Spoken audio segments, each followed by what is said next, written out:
کیا یہ درست ہے کہ ایک حافظ اپنے ساتھ 12 لوگوں کو جنت میں لے کر جائے گا؟ اگر درست ہے تو وہ کون لوگ ہوں گے؟ اکثر لوگ حافظ سے وعدہ لیتے ہیں کہ مجھے اپنے ساتھ جنت میں ضرور لے جانا، اس کا کیا حکم ہے؟ اویس عمار امریکہ سے۔ 12 کے بارے میں تو نہیں، 10 کے بارے میں ترمذی کی حدیث ہے کہ ایک حافظ اپنے ساتھ 10 لوگوں کو جنت میں لے کے جائے گا، لیکن یہ حدیث جہاں تک میں مطلع ہوا ہوں سند کے لحاظ سے انتہائی ضعیف ہے۔ امام ترمذی نے خود بھی اس حدیث کو آگے ضعیف قرار دیا ہے اور دیگر محدثین نے بھی، اور پھر ضعف بھی شدید درجے کا ضعف ہے۔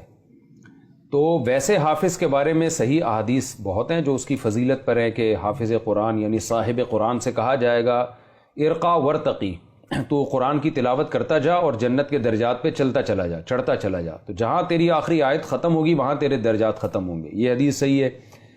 اس کے علاوہ ویسے احادیث سے پتہ چلتا ہے کہ صحیح احادیث ہیں، اور قرآن سے بھی پتہ چلتا ہے کہ نیک لوگ جو ہیں، جو اصحاب علم ہیں یا شہداء ہیں، وہ قیامت کے دن شفاعت کریں گے گناہگاروں کی۔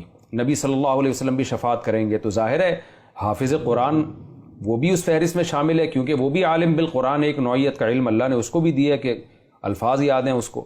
تو حافظ قرآن اگر قرآن پر عمل بھی کرتا ہے اور کبائر پر اصرار نہیں کرتا تو وہ بھی ان لوگوں کے عموم میں داخل ہے جو قیامت کے دن کبیرہ گناہ کے مرتکب لوگوں کی شفاعت کریں گے۔